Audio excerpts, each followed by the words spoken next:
De la Universidad de Pekín, tiene amplia experiencia en el sureste asiático, Asia, Japón, y en su relación con la Unión Europea también ha participado como director del Instituto de Estudios Avanzados de la OTAN y secretario de la Red de Información Química de la UNESCO.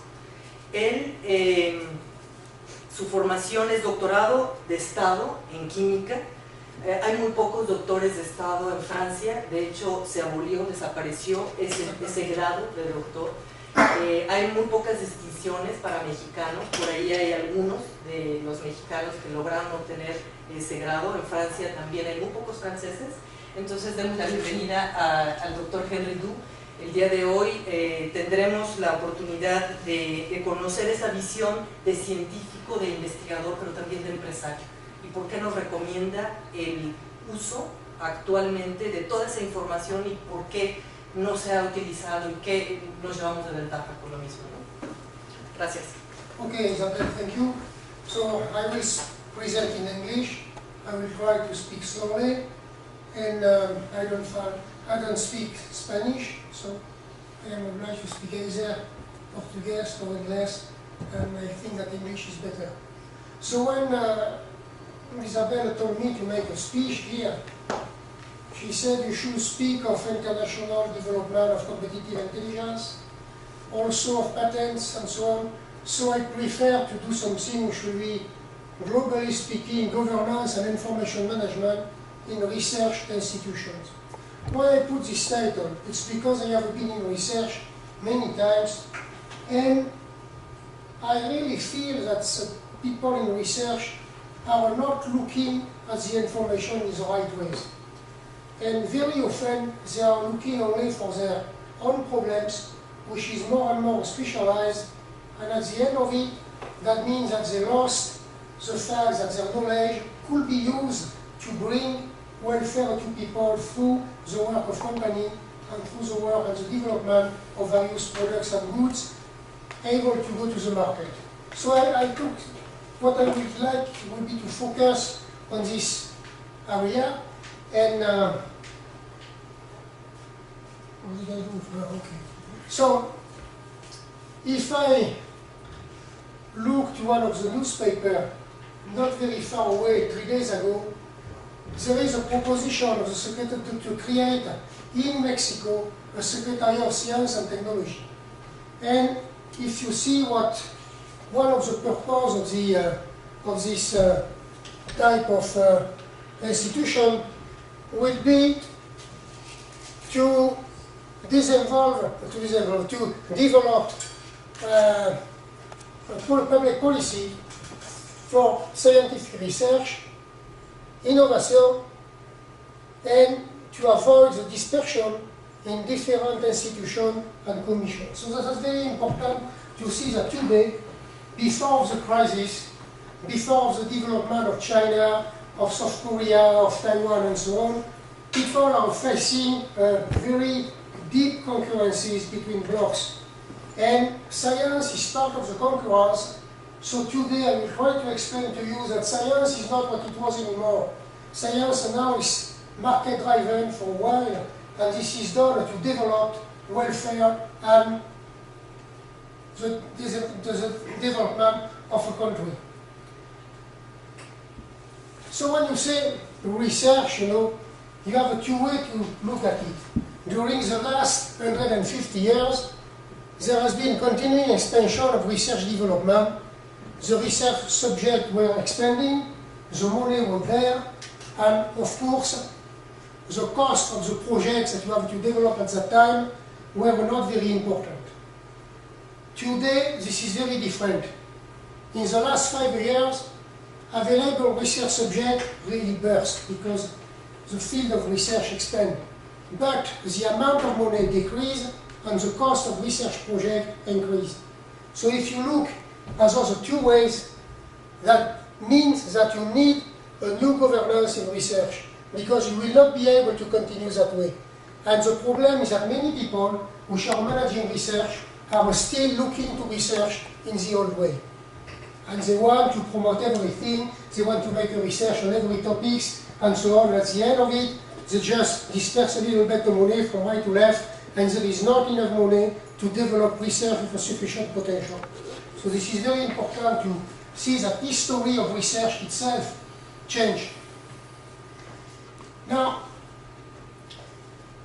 if you look to the mini reports which have been issued in the United States, this is the Palmisano report, Innovate America. If you look to the French report, BEFA report, if you look to the Commonwealth report, if you look to Canada 21st Century report and so on, all the reports which are made on science and technologies develop the fact that innovation is one of the key points to maintain and create a competitive advantages for nations.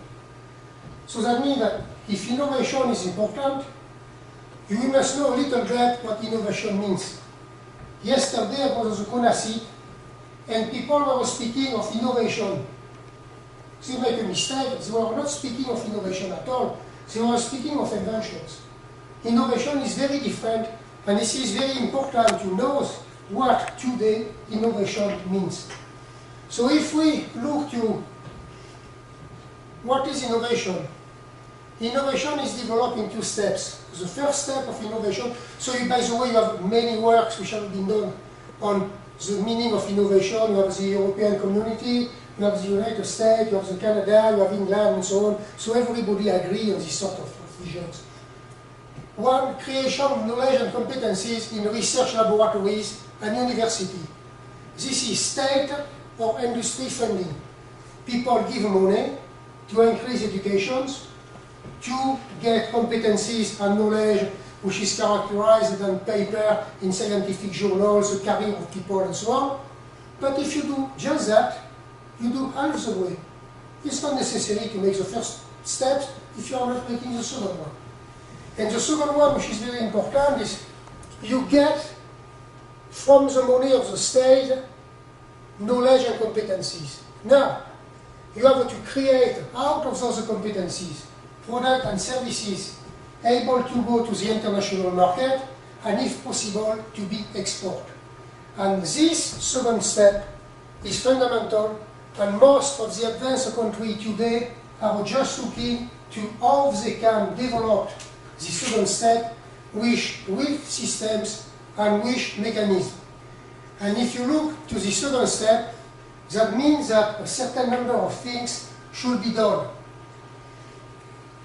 The consequences of this second step are the development of private and public partnerships. That means that you have the intersection of the state institution, intersection of knowledge, which means research and education, and intersection of industry.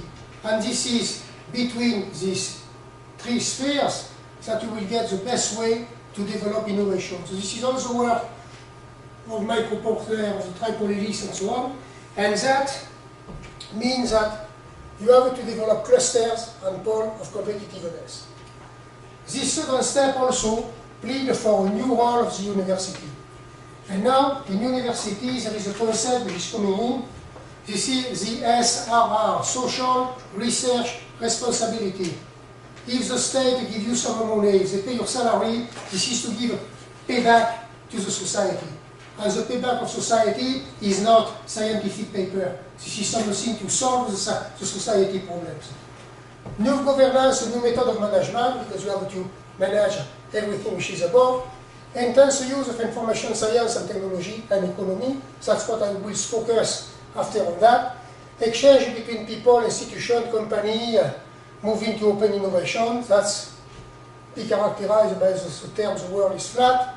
And strong relationships between time, decision, and action. This point is fundamental. If you look to the success of China, one of the success of China is linked to the fact that from the decision to action, the time is very short. When they decide to do something, they do it. And that's one thing which is very important.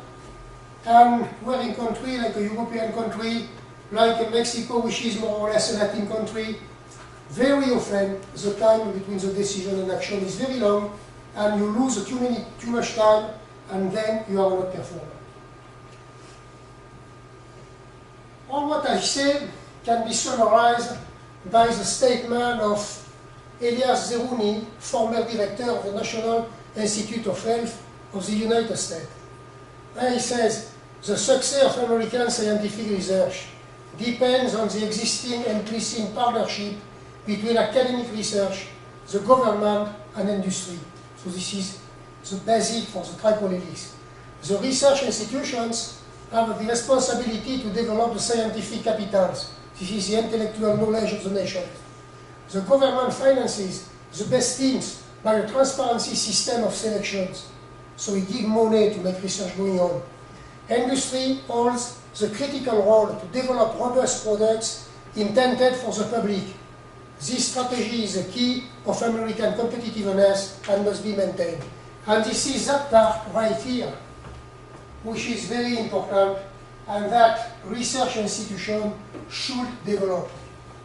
Because this is the fact that you create knowledge and competencies, you make a good research most of the time, but if you don't use it to help companies to develop products going to the market, you lose a certain amount of time and money given to you by your country and your nation.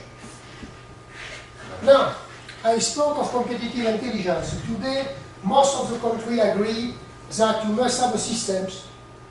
They call it competitive intelligence, business intelligence, value technology, competitive, intelligence economic in French and so on. You must have a system which will help you to answer three fundamental questions.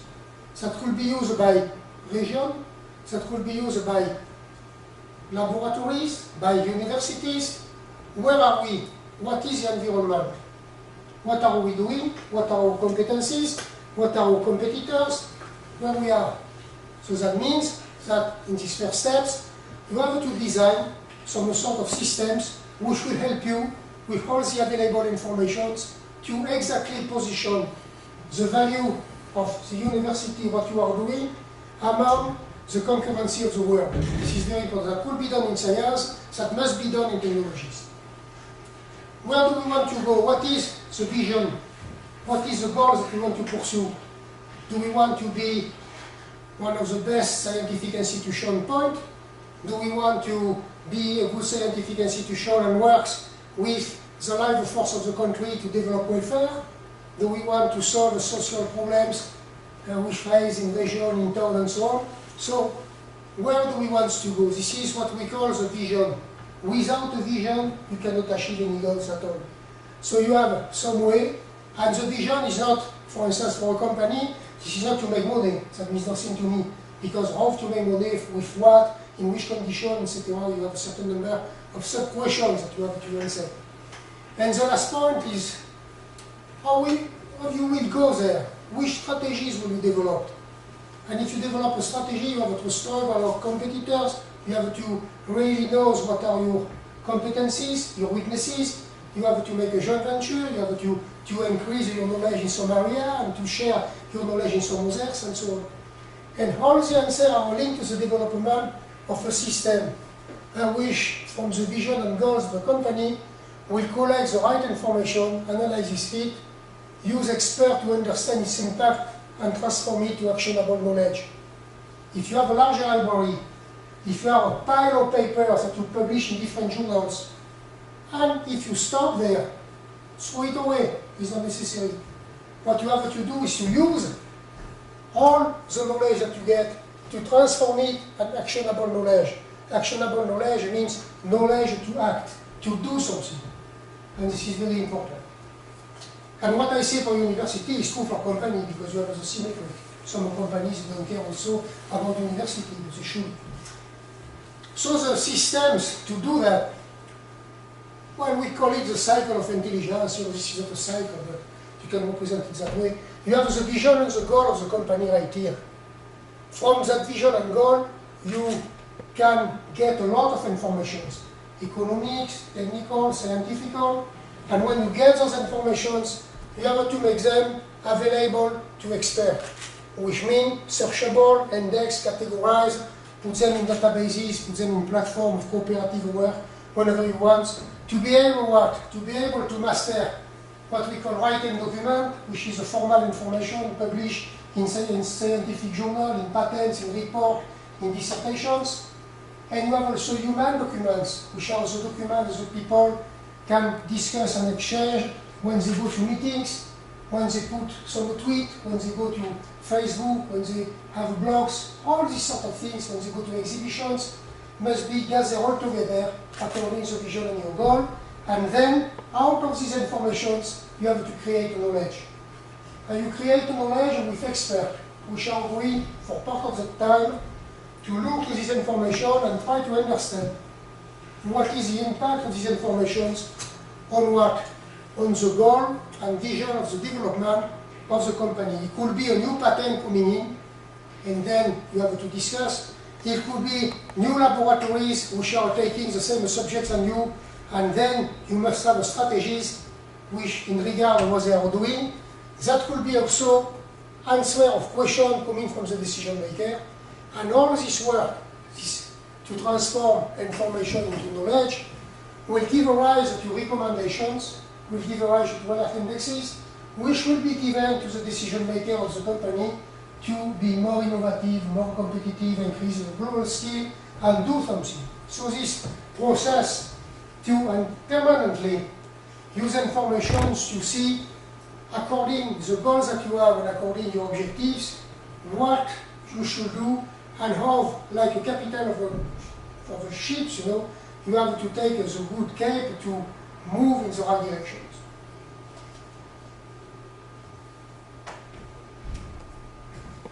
So if you look at it for research institutions, that means that, and some of them are doing it now very well, are we able to go beyond the classical aspect of research, conference, scientific papers, meeting, to have a clear view of the usefulness of what we are doing.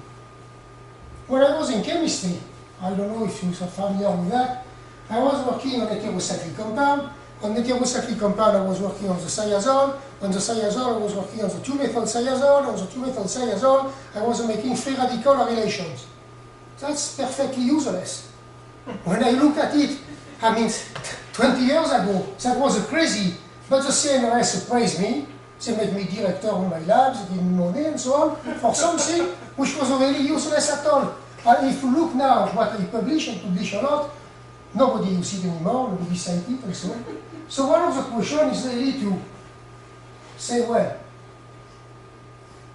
it is useful, What is the return of investment of what we are doing in research for the country? Everything I did in chemistry, return zero.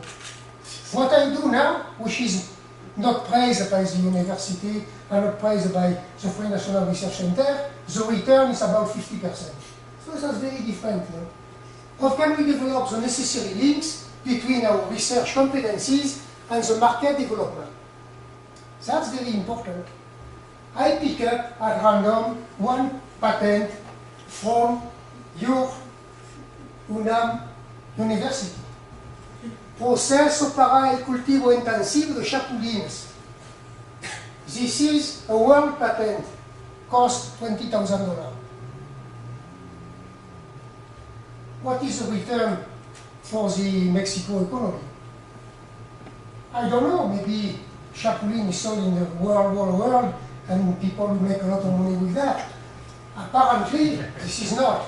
So that's the type of question that you have to ask, and that's why I say that you must have in your institution a new governance to solve these sort of problems. I have no fear against the people who do that, but still, that's just found it very strange, So the problem is really to have some sort of governance. These people can make a fundamental research, in these sort of things, because they get rid of bacteria, this is important maybe for cultivation and these sort of things. The knowledge that they get, in my opinion, is interesting, but should it be applied to chapulines? That's a problem. And then you need a governance to help people to understand, to show them how their knowledge can be used, to be in contact with companies which maybe use this knowledge to develop products, pharmaceutical products, or whatever it is, just to have an idea of this sort of things. So, I just put that to remind you something. because the country want to go to technologies. They will push you to take a patent, more or less. This patent, I just take it at random, is a Mexican patent, and the date of this patent is 2008. What does that mean? That means that this patent is not extended in other countries because you just get 1 year to extend your patent. That means that you indicate to everybody in the world something which is, speaking of infusion liquid, à base de mesclade, herbe, and so on. This knowledge which is expressed in this patent can be used freely in all the world. Because when you have a patent only in one country, you protect the invention only in the country itself. So the problem again is the problem of governance. When you are taking patents, with whom do you take the patent? You will be glad to hear of some sort of companies and so on. Here, this is Naturisme Mexico, is Salud, this seems to be a company, but the company protects itself in Mexico, but did not protect itself in the other countries. So there is also, in patenting, some sort of governance and strategy which should help you to get the best possible output of what you are doing in research. So I am coming back to patent. If you take scientific journals and you take many papers published by people, you will see that at the end you have the bibliographic references. Try to see if you have some patent showing up. Never. If I took some of the keywords of the research published and I put it into a patent database, practically any keyword, any subject, I will get hundreds of patents relevant. But the scientific people never cite them because it did not look at them, which is the main problem. So it's important to have in mind that you build a bridge between fundamental research and development, which is a fact of industry. There is a common language which can be shared by both, and which is the use of patent information. So patent information will allow you to answer questions like the Porter's diamond, the SWOT system, strength, opportunity, and so on. And the patent can be understood by scientists if they look at them. The patent can be understood by people in industry and even in middle-sized industries who provide the maximum of job, and this is important. And then using patent is interesting because it brings the gaps between the output of research and the use of those outputs in development and in industry. So as an example, you have the continuum research, development, products and market, and patent information is right in the middle. So it makes the bridge between research and some way products and market. So this is important to have a look at it, and when you begin a research, to be able to explain this research in terms which will be available in patent databases, and then get back with a larger bunch of patent, analyze the patent automatically, and get some vision of who is going in the field, who is using the knowledge in that field, and what he is doing with.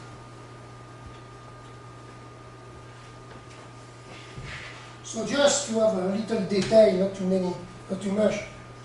Patent is made of different informations which are classed in different fields. AP is the name of the company, IN is the name of inventor, PN, PR or patent numbers. IPC is very important, International Patent Classifications, divide the field of application in many little boxes, more and more precise. And all that could be combined to get, by statistical analysis, a new type of information which will give you some answer about who is doing what, where, when, with whom, and so on, and will help you to go to the full text of the most important patent, look at them, and include what is going on in that field into your research. So just an image to show you how it works. You have in the world larger patent databases, and they are free. One of the main differences between scientific information and patent information is that scientific information very often through editors who go through review, go through databases, and they are not free. Patent information is free because there is a law and the Accord of Cooperation Treaty of Geneva in 1996, where they state that patents should be available to everybody. So what we designed in my lab years ago, it's an interface which will help you to query the patent database through internet. You have to have an accord of cooperation, of course. Bring back the data in your computer, build up a local database by hash coding and other stuff, and after, from this local database, go directly to any kind of analysis which will help you to understand what is going on in your field of technical interest. Few examples. Corn, maize, Mexico. What I did, just for a few examples, I made a search on corn, maize in title of the patents, and I put Mexico MX as a patent number, as a priority number. So that gives me patents which are Mexican patents, and also I did it with patent number MX, so I get other countries, and I make a comparison between what is published in the United States and what is published in Mexico. So you have area where United States is very important. They extend this patent in Mexico. So that means that if they extend this patent in Mexico, what the patent describes belongs to the United States and does not belong to Mexico. And you have other area where the Mexican patents develop research in domains where the Americans are not making any research at all. So when you look at the problem that way, I am not looking, first of all, to what be done in fundamental research in corn, maize, in Mexico laboratories. What I am doing to look is what the main country like the United States, which produce a patent in that field and extend this patent in Mexico, what do they cover? And the field where they are very important is a field where a lot of research has been done by American companies. So it is worthwhile, as a Mexican laboratories, to go and search right here, or is it better to select area, the blue one, where the Americans are not yet entering the field, and analyzing if it is worthwhile or not to develop a research in that direction. And after, you will enter in the field of fundamental research, of course, and maybe you will be able to develop products which will be going to the market thanks to the result of your research. There is also another strategy if you have a very good laboratory in those fields where the Americans are already very strong. The problem is that it is not necessary to make the research alone. What you try to do in that conditions is to make some joint venture and some cooperative work with those American laboratories. Because in that conditions, your research will not be killed, by the way, by the American company, but the research will enter into systems where maybe if you bring some new ideas, if you bring some new results, you will have some common patents, and the royalty of those patents may be back to the institution or to the research institution in Mexico, etc. So this sort of thinking is very important, which is to say, when I have to design a research program, I have to design it not according my feeling of my competencies. My competencies are one thing. Developing my competencies in domains where I have already a concurrence which is very large and where the competition is fierce is not possible unless I get the potential to make it. So this is very important to match research, potential, and competitions. Here is another example which is coming from the strategic cell unit, which here near the president of Brazil. It was developed by some of my students. Again, this is a comparison of Brazil production and the production of many other countries in one field which was nanotechnologies. I'm not supposed to say that. But. So what you look at, I put again Brazil in red and USA in blue.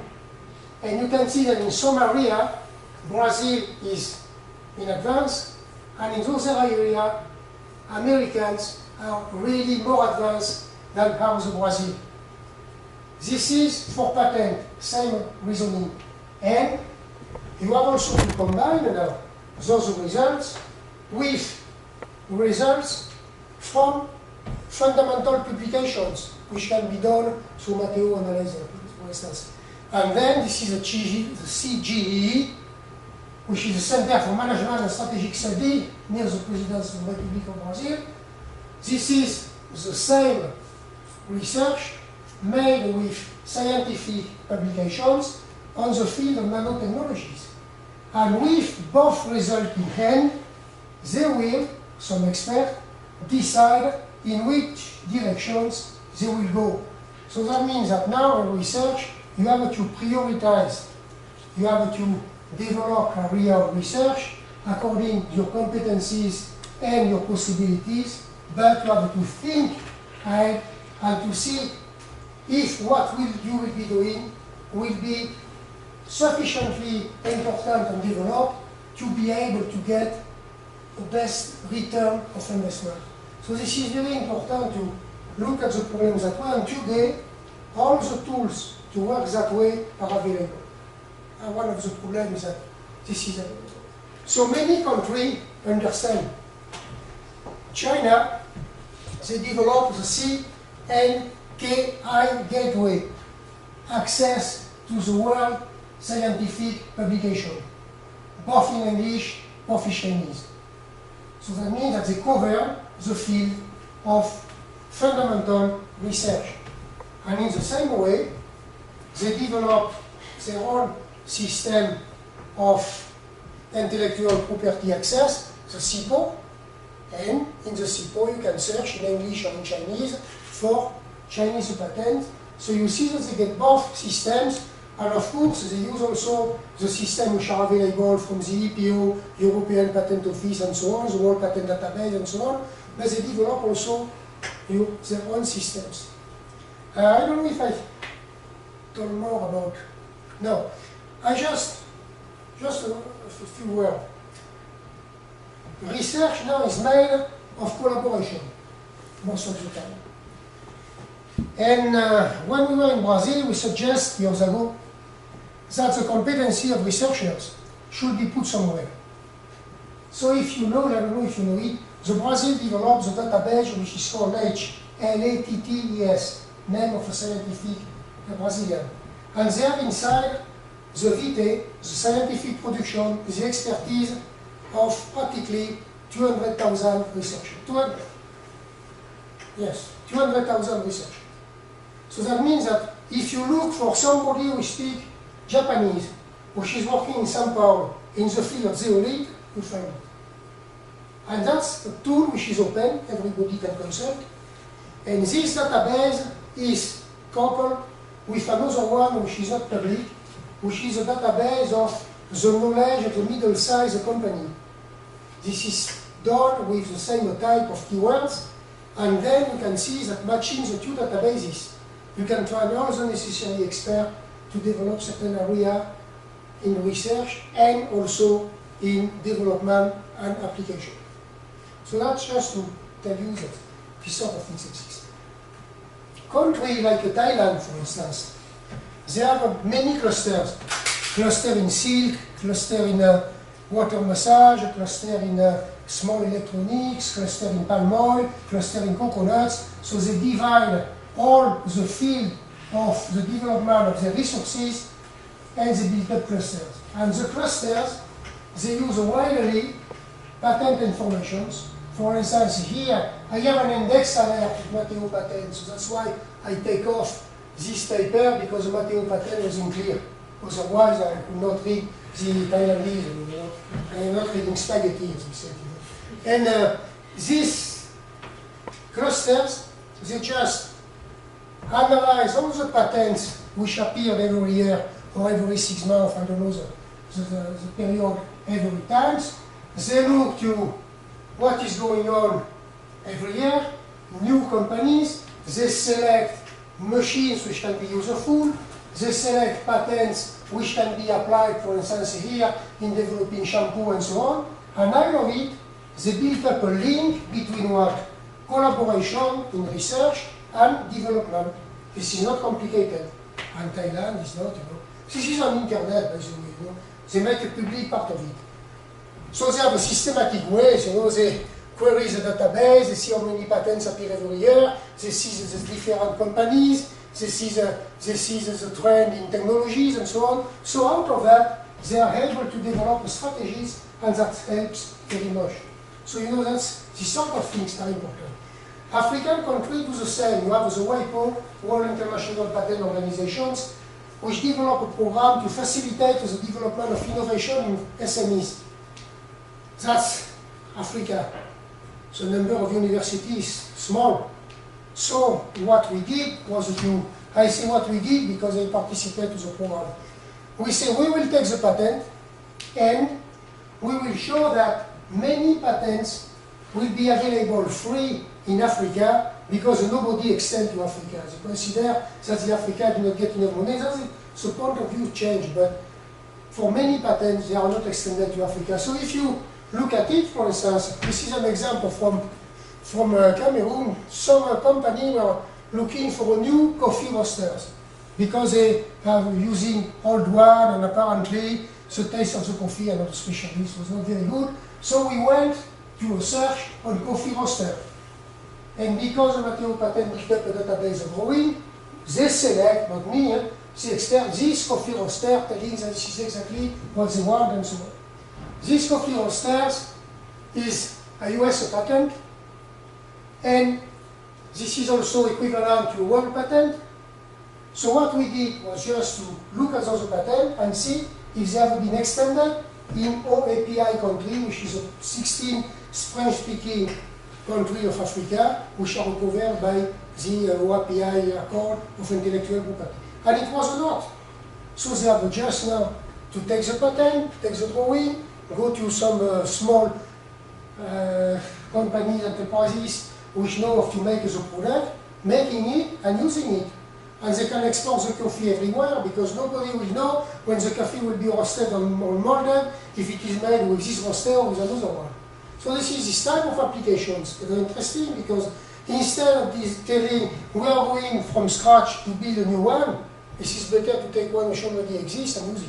I mean, it's obviously that doing it that way, that will increase the innovative thinking of those companies.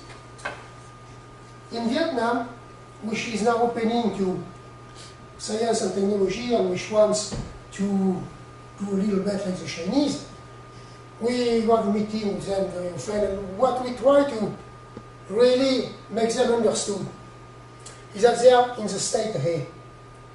And the politicians still want to be very on top, they have projects and so on, so they want to go big. If they want to go in one room, in one step, that's physics. You have the entropy, which is too high. And they will not be able to fill that gap with their own forces. So they have to develop, step by step, what we call incremental innovations. To move step by step to get first the competencies, second of all, foreign direct investment if it is possible, third of all, be able to integrate for each of those investments the progress in research and technology which are made, and step by step move from A to B. So that means governance, that means a program, and that means that the policymaker should understand that the jump, even if it is nice to make discourses as the ONU or the UNESCO, they do not work. Two examples. When Habibie was a ministry in Indonesia of science and technology, he get an idea to make a plane, an Indonesian plane. So they bring a lot of people, they buy a lot of technologies, they did two planes. One a flight, the other not. And Habibie disappeared, the plane disappeared, everything disappeared, nothing left. If you take in Malaysia, they have the proton.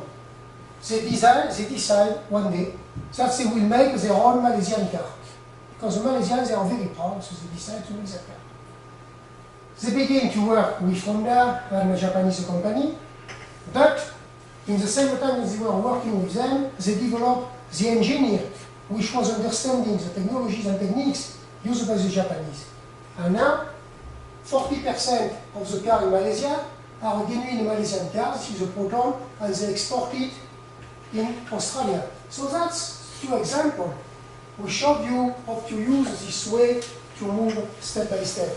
And among the recommendations that I did to the Ministry of Science and Technology, I'm part of the team of experts, which this is to say, okay, they tell me that if Vietnamese business can improve foreign technology to create a profit, Vietnam will achieve a great leap in technology and Vietnam will attain its goal of becoming industrialized country.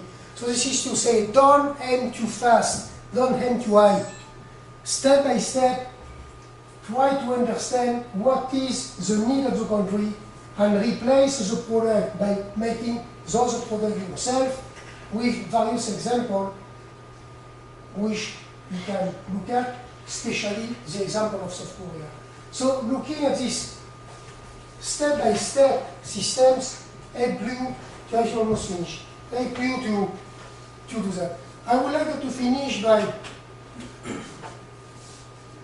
something which is very important. In Europe, and I know that we have a lot of problems and we are disindustrialized. So people, to try to improve a new industry, is to put some billion of euros on different sectors, which will be the strategic sectors. Again, you get the notion of priority. So just look at that. France will put 35 billion for 1, 2, 3, 4, 5 sectors. Germany plans to invest 50 billions. China will invest 1,500 billions in 7 sectors. So the problem is very simple. Can we play on the same field? That's the problem. And then one way to try to move and to get the best of what we can do is to move to another way to look at research, to concentrate on potential where this is really important. Of course, if you make a mistake, you are dead. But that's the only way.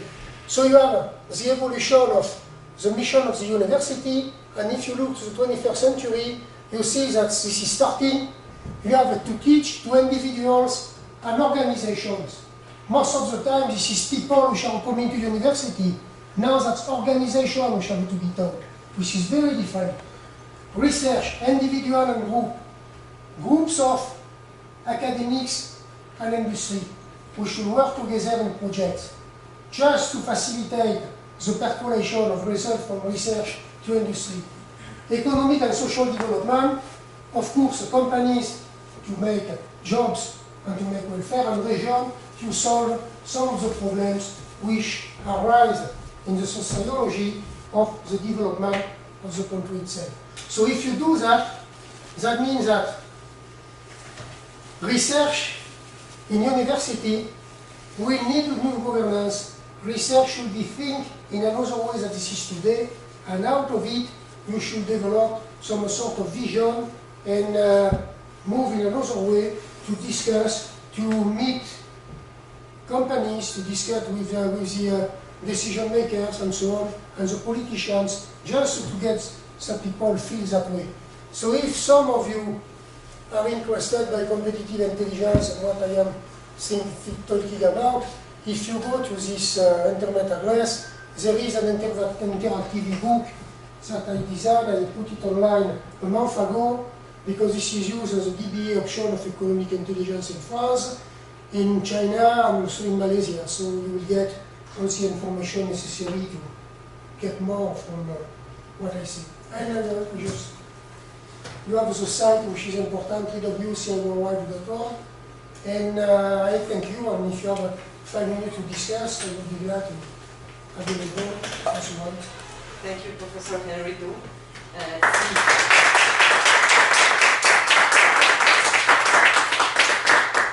pediría a, pues a los que estamos aquí, si hay intenciones de seguir conversando con el profesor Oslo, pudiéramos salir del auditorio, porque van a tener un evento y creo que tienen ustedes que prepararlo. Entonces,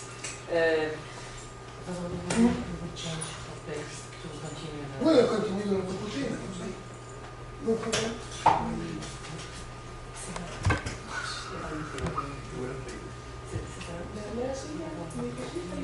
Et puis là, ton cahier, qu'est-ce que tu fais la copie là?